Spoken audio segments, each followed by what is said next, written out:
बोलिए मेरे बांके बिहारी लाल की जय। मैं विशाल शर्मा आपके सामने आप सभी को श्री जया एकादशी की हार्दिक शुभकामनाएं। श्री युधिष्ठिर जी महाराज भगवान श्री कृष्ण के समीप जाकर पूछने लगे कि हे भगवान कृष्ण, हे गोपाल, हे गोविंद, हे जनार्दन, हे नारायण, आप कृपया कर कर मुझे माघ मास के शुक्ल पक्ष की एकादशी का क्या नाम है, उसकी क्या विधि है, उसकी क्या कथा है, आप कृपया कर कर बताइए। भगवान श्री नारायण कहने लगे, भगवान श्री कृष्ण कहने लगे, हे युधिष्ठिर जी महाराज, आपने बड़ी ही सुंदर कथा पूछी है। ये कथा, ये एकादशी बड़ी ही श्रेष्ठ है। मासों में श्रेष्ठ मास माघ मास, जिसमें स्नान करने मात्र से मनुष्य के पाप नष्ट हो जाते हैं, और उसमें भी ये सबसे श्रेष्ठ तिथि जिसे एकादशी कहते हैं, माघ मास में शुक्ल पक्ष में आने वाली इस एकादशी का नाम जया एकादशी है। इस एकादशी का व्रत करने से मनुष्य के सभी पाप आदि नष्ट हो जाते हैं और उन्हें समस्त सुखों की प्राप्ति होती है, और तो और नीच से नीच योनि भी छूट जाती है। श्री युधिष्ठिर जी महाराज कहने लगे, कृपया कर कर आप मुझे ये बताएं कि हे भगवान कृष्ण, इस एकादशी का व्रत किसने किया और इसकी क्या कथा है, और किसकी इस व्रत करने से योनि छूट गई। तो भगवान श्री कृष्ण कहने लगे कि पद्म पुराण के अनुसार कथा आती है कि एक समय देवताओं के राजा जो इंद्र है वह बड़े ही सुख से स्वर्ग में रह रहे थे। स्वर्ग में रहते हुए सभी देवताओं से सेवित थे तथा सभी देवता तथा इंद्र जी अपने सिंहासन पर बैठे हुए अप्सराओं का नृत्य देख रहे थे। जहां कल्प वृक्ष के पास में 50 करोड़ नृत्यिकाएं अपना नृत्य कर रही थी, और वहां एक पुष्पदंत नाम का गंधर्व गान कर रहा था। वहां एक चित्रसेन नाम का गंधर्व अपनी पुत्री मालिनी तथा अपनी स्त्री के साथ वहां पधारा। जब वहां पधारा तो वहां उसकी पुत्री जो मालिनी थी, उसका पुत्र पुष्पदंत और पुष्पदंत का पुत्र माल्यवान वहां पधारा। उस माल्यवान ने क्या देखा, जहां बड़ा ही सुंदर नृत्य हो रहा था, सभी गान गा रहे थे, तो उसी समय वहां एक पुष्पवती नाम की गंधर्व कन्या वहां नृत्य कर रही थी।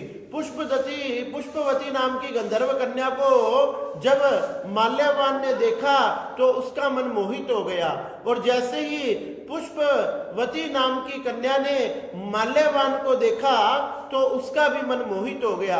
एक दूसरे को देखकर दोनों का मन मोहित हो गया और काम भावना जागृत होने लगी। कामदेव के पहने बाण उन्हें घायल करने लगे। इस प्रकार परस्पर जब दोनों के नेत्र एक दूसरे को देखने लगे तो इंद्र ने देखा कि ये मेरी सभा में क्या हो रहा है। जब दोनों के नेत्र एक दूसरे से मिलने लगे तो ना ठीक से नृत्य हो पा रहा था, ना ठीक से गान हो पा रहा था। इंद्र को इससे बड़ा क्रोध आया।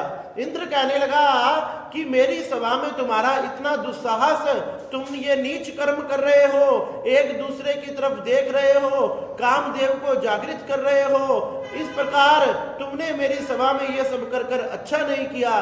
जाओ, मैं तुम्हें श्राप देता हूं, तुम इसी समय पृथ्वी पर जा गिरो और पृथ्वी पर जाकर पिशाच बन जाओ।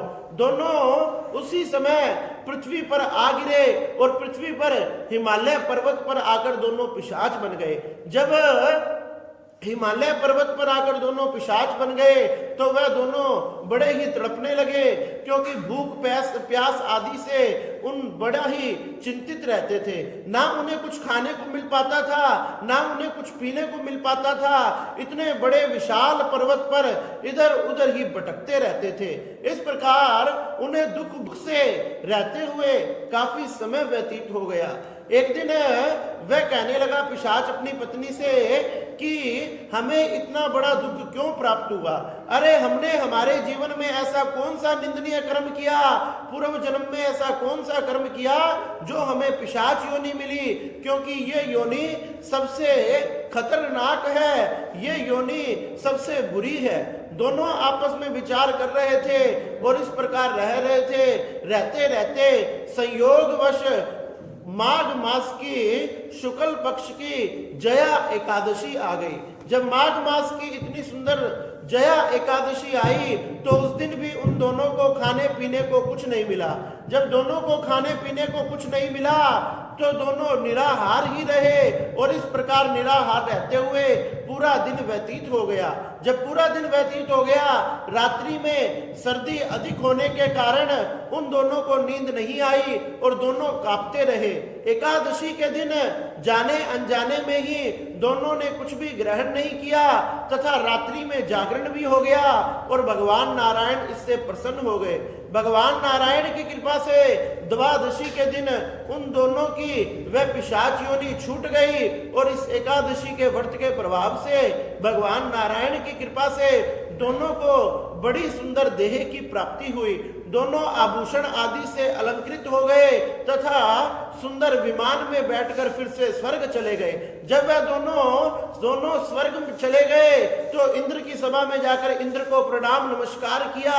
इंद्र ये देखकर चकित रह गया। इंद्र कहने लगा कि जब मैंने तुम्हें श्राप दिया था तो ऐसा कौन है जिसने ये शाप छुड़वा दिया? जब वह दोनों कहने लगे कि हमने भगवान वासुदेव का, भगवान नारायण का जाने अनजाने में श्री जया एकादशी का व्रत किया था, उस व्रत के प्रभाव से ही इंद्रदेव हमें दोबारा इस तन की, हमें दोबारा इस देह की, हमें दोबारा इस योनि की प्राप्ति हुई। ये भगवान की कृपा है। जब इंद्र ने सुना कि जया एकादशी के प्रभाव से इनका शाप मोचन हो गया तो इंद्र भगवान कहने लगे कि जया एकादशी बड़ी ही श्रेष्ठ है। जो व्यक्ति इसका व्रत करेगा, जो भगवान नारायण का, शंकर का पूजा पाठ करेगा, इन दोनों में भेद नहीं मानेगा, इन दोनों की पूजा करने वाले के सभी पाप नष्ट हो जाएंगे, नीच से नीच योनि छूट जाएगी तथा उन्हें फिर स्वर्ग की प्राप्ति होगी। इस प्रकार से भगवान श्री कृष्ण ने श्री युधिष्ठिर जी महाराज को ये बड़ी ही सुंदर जया एकादशी की कथा सुनाई, जिसका व्रत करने से मनुष्य की, मानव की नीच से नीच योनि, नीच से नीच निंदित कर्म, पाप आदि नष्ट हो जाते हैं। उन्हें दिव्य देह की, दिव्य धाम की प्राप्ति होती है। इसलिए भगवान श्री कृष्ण कहते हैं कि युधिष्ठिर महाराज, ये माघ मास में आने वाली श्री जया एकादशी का व्रत सभी ने करना चाहिए। ये समस्त सुखों को प्रदान करने वाला, भगवान नारायण की भक्ति देने वाला तथा भगवान के दिव्य धाम को प्रदान करने वाला है। बोलिए नारायण भगवान की जय।